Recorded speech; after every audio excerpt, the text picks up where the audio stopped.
اما بعد فاعوذ باللہ من الشیطان الرجیم بسم اللہ الرحمن الرحیم۔ ناظرین محترم، میں ہوں عرفان محمود برق، جس نے فیتنہ مزید پر ان گنت لعنتیں بیچ کر سچے دین اسلام کو قبول کر لیا۔ ناظرین، ہماری آج کی گفتگو کا ٹاپک ہے مرزا قادیانی امام حسین کا گستاخ۔ میرے والد محترم جن کا نام نذیر احمد ہے، انہوں نے قادیان میں آنکھ کھولی، وہیں پہ پلے بڑھے۔ اللہ رب العزت نے ان پہ یہ کرم کیا کہ الحمدللہ انہوں نے اسلام قبول کر لیا۔ پوری زندگی وہ مرزیت سے وابستہ رہے، مرزیوں کے مختلف جماعتوں کے عہدوں پہ تعینات رہے۔ ہمارے لاہور کے اندر حلقہ سلطان پورہ کے وہ زعیم بھی رہے۔ یہ قادیانیوں کا ایک عہدہ ہے۔ اس کے علاوہ قادیانیوں کی عبادت گاہ کی چابیاں بھی میرے والد صاحب کے پاس ہوتی تھیں۔ جب میں نے اسلام قبول کیا تو انہوں نے بہت ریئیکٹ کیا، مجھ پہ ظلم کیے، گھر سے نکالا، مینٹلی ٹارچر کیا۔ اللہ کے کرم سے میں ڈٹا رہا اور بڑے پیار سے، بڑی محبت سے، بڑے طریقے سے میں اپنے والد محترم کو اسلام کی تبلیغ کرتا گیا۔ میں اس والے سے کچھ بڑی ہی اہم باتیں آپ سے شیئر کرنا چاہتا ہوں۔ میں نے اپنے والد صاحب کو زندگی کے مختلف ادوار کے اندر قادیانیوں کی مختلف کتابیں دکھائیں، ان کے کفریات پیش کیے، مرزا قادیانی قذاب کی مختلف گستاخیاں ان کے سامنے پیش کی، لیکن انہوں نے کبھی بھی خاص توجہ نہیں کی ان پہ، وہ خاص انہوں نے ان چیزوں پہ غور نہیں کیا۔ میں نے ایک بار بورے والا کے اندر میں ان کو اپنے ساتھ لے گیا، ایک قادیانی سے میرا وہاں پہ مناظرہ تھا۔ الحمدللہ وہ قادیانی بڑا زج ہوا، خائب و خاسر ہوا، بہت ذلیل ہوا، پورے گاؤں والوں نے دیکھا۔ تو میرے والد صاحب میں ان کو اپنے ساتھ لے گیا، وہ بھی ان پہ بہت اس کا اثر پڑا۔ مختلف وجوہات تھیں، لیکن میں سمجھتا ہوں کہ جو سب سے زیادہ ان پہ جس بات نے ان پہ پوزیٹیو ایفیکٹ کیا، جو ان پہ اثر انگیز ہوئی بات، وہ میں آپ کے سامنے عرض کرنا چاہتا ہوں۔ میں نے ایک بار اپنے والد صاحب سے یہ بات پوچھی، میں نے کہا مجھے ایک بات بتائیے گا، اگر آپ کا بیٹا، وہ اس وقت سب سے بڑا میرا بڑا بھائی جو ابھی تک قادیانی ہے، میں نے اس کے بارے میں پوچھا کہ اگر وہ گھر سے سبزی لینے کے لیے یا کوئی چیز لینے کے لیے نکلے، باہر جائے، آگے کوئی اس پہ ٹارگٹ کلنگ کر کے اس کو کوئی مار دے، مارنے کے بعد، قتل کرنے کے بعد وہ اس کی ٹانگوں کو کاٹے، اس کے ہاتھوں کو کاٹے، اس کا سر قلم کرے، اس کی زبان کو کاٹے، اس کی آنکھیں نکالے، اس کے بعد اس کے جسم کا سارا کیما کر کے اسے نظر آتش کر دے، آگ لگانے کے بعد جو راکھ بچ جائے اس راکھ پہ وہ جوتے مارے اور اس کے بعد اس کو گٹر کے اندر پھینک دے۔ میں نے کہا آپ تک یہ خبر پہنچے کہ آپ کے بیٹے کے ساتھ کسی ظالم نے یہ سلوک کیا ہے تو مجھے بتائیے گا کہ آپ کا اس کے بارے میں کیا ریئیکٹ ہوگا، اس ظلم کرنے والے کے بارے میں آپ کیا کہیں گے؟ اور آپ کی چیخیں، میں نے کہا مجھے بتائیں کہاں تک نہیں جائیں گی؟ آپ کو کورس کے اندر جانا پڑا، آپ جائیں گے، تھانے کچہریوں میں جانا پڑا، آپ جائیں گے، آپ کو صدر پاکستان کے پاس جانا پڑا، آپ جائیں گے، اور آپ یہ کہیں گے کہ انتہائی ظلم کیا گیا میرے بیٹے کے ساتھ، ایسا کیوں کیا گیا؟ یہ آپ کی سوچ کے مطابق آپ کا رائٹ ہے کہ جو آپ کہیں گے کہ میرے بیٹے کے ساتھ ایسا نہیں ہونا چاہیے۔ میں نے کہا لیکن مجھے یہ بتائیے کہ کیا آپ یہ کہیں گے کہ جو میرے بیٹے کو مارا گیا، جو اس کی یہ شہادت ہے، یہ نعوذ باللہ معاذ اللہ امام حسین سے بڑھ کے ہے، استغفر اللہ، امام حسین سے اعلیٰ ہے؟ میں نے کہا مجھے بتائیے گا، ذرا سوچ کے بتائیے گا، کیا آپ یہ بات کریں گے؟ انہوں نے کہا جی بالکل، کسی صورت میں یہ بات کر سکتا ہی نہیں، میں قطعاً نہیں کہوں گا، ایسا نہیں کہوں گا، یہ تو کہوں گا کہ میرے بیٹے کے ساتھ ظلم کیا گیا، لیکن یہ نہیں کہوں گا کہ جو میرے بیٹے کو مارا گیا یہ امام حسین سے بھی اس کی جو شہادت ہے نعوذ باللہ اعلیٰ ہے۔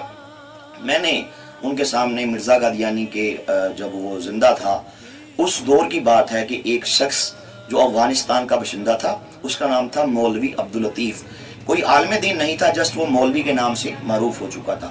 اس دور میں حج کرنے کے لیے نکلا، اس نے براستہ بر صغیر کے، اس کے بعد اس نے عرب شریف جانا تھا۔ جب وہ یہاں بر صغیر میں پہنچا تو کسی نے بتایا کہ قادیان کے اندر امام مہدی کا ظہور ہو چکا ہے، مسیح موعود نعوذ باللہ آ چکے ہیں۔ اس نے کہا چلو میں دیکھ کے آتا ہوں کہ وہ کون ہے۔ چلا گیا، قسمت خراب تھی، وہ وہاں پہ جا کے مرزا قادیانی قذاب کے ہاتھ پہ بیعت کر کے نعوذ باللہ اسے امام مہدی، مسیح موعود اور اللہ کا نبی مان بیٹھا۔ اس کے بعد اس نے کہا کہ میرے لیے کیا حکم ہے، میں حج پہ جاؤں؟ مرزا نے کہا نہیں، تمہارا تو حج نعوذ باللہ یہاں قادیان میں ہو گیا ہے، تم نے بیعت کر لی، تمہارا یہیں پہ حج ہو گیا، اب تم میرے مشن کے لیے، میری جماعت کی ترقی کے لیے افغانستان واپس جاؤ۔ اور وہاں پہ جا کے پریچنگ کرو کہ قادیان کے اندر نعوذ باللہ اللہ کے نبی مسیح موعود اور امام مہدی کا ظہور ہو چکا ہے۔ یہ مرتد عبداللطیف نام کا یہ مردود انسان جب افغانستان پہنچا، افغانستان کے امیر عبداللطیف، ان کو پتہ لگ گیا، انہوں نے اس کو بلایا، پوچھا کہ بتاؤ تم تو حج کرنے گئے تھے۔ تو آگے سے عبداللطیف نے کہا کہ میرا تو حج قادیان میں ہو گیا ہے، وہاں اللہ کے نبی نعوذ باللہ پیدا ہو چکے ہیں، میں ان کی بیعت کر کے آیا اور ان کی سلسلے کی پریچنگ میں اب افغانستان میں کرنا چاہتا ہوں۔ انہوں نے فتنہ ارتداد کے جرم میں کہ یہاں پہ یہ فتنہ بپا کرے گا، وہ وقت کا امیر ہے، وقت کا حاکم ہے امیر عبداللطیف، انہوں نے اس 2 ٹکے کے مرتد کو وہاں پہ سنسار کر دیا، جہنم واصل کر دیا۔ جب اس بات کی خبر پیچھے قادیان مرزا قادیانی قذاب کو ہوئی، اس نے آگے سے کیا کیا، میں نے اپنے والد صاحب کو یہ سارا واقعہ سنایا، تب میں نے یہ کتاب ان کے سامنے پیش کی، یہ میرے اس وقت بھی میرے ہاتھ میں ہے، ملفوظات اس کا نام ہے، مرزا قادیانی کی خرافات پہ مشتمل یہ بک ہے، خود اس کی زبان سے یہ باتیں نکلی، مرزا نے اس کو کلیکٹ کر کے ملفوظات والیوم نمبر 4 کے نام سے اس کو انہوں نے پرنٹ کر دیا۔ میں نے یہ کتاب کھولی، اس کتاب کا میں نے پیج نمبر 364 ان کے سامنے کھول کے رکھ دیا۔ اس کے اندر مرزا قادیانی قذاب نے اس مرتد عبداللطیف کے بارے میں نعوذ باللہ استغفر اللہ اس کی شان بیان کرتے ہوئے سیدنا امام حسین کی شان میں گستاخی کی۔ میں نے ان کے سامنے جب عبارت پیش کی، اس میں مرزا قادیانی قذاب لکھتا ہے، کہتا ہے کہ امام حسین کی شہادت سے بڑھ کر، نعوذ باللہ امام حسین کی شہادت سے بڑھ کر حضرت مولوی عبداللطیف صاحب کی شہادت ہے، استغفر اللہ، نعوذ باللہ، معاذ اللہ۔ آگے کہتا ہے جنہوں نے انتہائی صدق اور وفا کا نہایت اعلیٰ نمونہ دکھایا اور جن کا تعلق شدید بوجہ استقامت کے سبقت لے گیا تھا، نعوذ باللہ کہتا ہے کہ یہ امام حسین سے بڑھ گئے اور امام حسین کی شہادت سے بڑھ کر نعوذ باللہ معاذ اللہ اس مرتد کی عبداللطیف کی شہادت ہے۔ جب میں نے یہ عبارت پیش کی، کوئی خاص قبولیت کی ناظرین محترم گھڑیاں ہوتی ہیں، کوئی خاص اللہ کے کرم کا ٹائم ہوتا ہے۔ میرے والد صاحب نے جب یہ عبارت دیکھی، ان کی آنکھوں سے بے ساختہ آنسو رواں ہو گئے۔ الحمدللہ انہوں نے کہا کہ میں لا تعداد لعنتیں بیچتا ہوں مرزا قادیانی قذاب پہ کہ اس بے ایمان نے اس کتاب کے اندر سیدنا امام حسین کی شان میں گستاخی کی ہے۔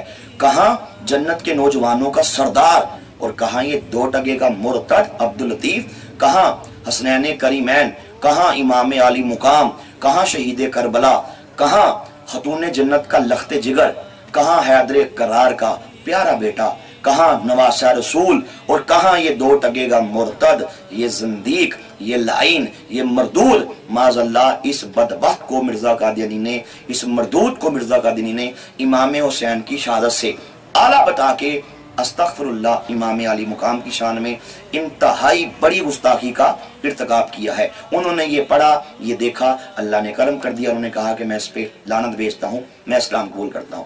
ناظرین یہ قادیانیت کا اصل چہرہ ہے، یہ وہ بدترین فتنہ ہے کہ جو امام علی مقام کا نام لے کے امام علی مقام کی شام میں گستاخیاں کرتے ہیں۔ اگر آپ مرزا قادیانی کی کتاب روحانی خزائن جلد نمبر 19 ابھی میرے پاس یہ موجود ہے، اگر آپ اس کے مختلف پیجز پڑھیں، اس کتاب کے اندر روحانی خزائن والیوم نمبر 19 کے اندر مرزا قادیانی قذاب نے اس کا پیج نمبر 164 181 اور 194 اس کے اوپر امام علی مقام کی شان میں اس بدبخت نے گستاخیاں کی ہیں۔ کہیں آپ کے بارے میں یہ لکھا کہ میں امام علی مقام سے اعلیٰ ہوں، کہیں معاذ اللہ استغفر اللہ امام علی مقام کو اس نے معاذ اللہ استغفر اللہ نقل کفر نہ باشد، اس نے گوں کا ڈھیر لکھا، خود کو کستوری لکھا۔ یہ انتہائی بدترین فتنہ ہے۔ میں پوری دنیا کے تمام مسلمانوں سے، اہل بیت اطہار سے، محبت کا دعویٰ کرنے والوں سے یہ عرض کرتا ہوں کہ قادیانیت کے خلاف کام کریں۔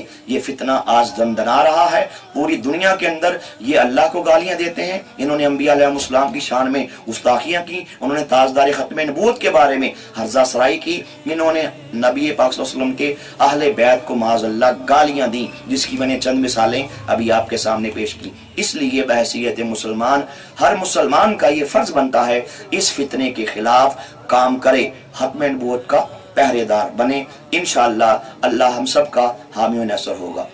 جزاک اللہ خیر۔ اتنے گلاب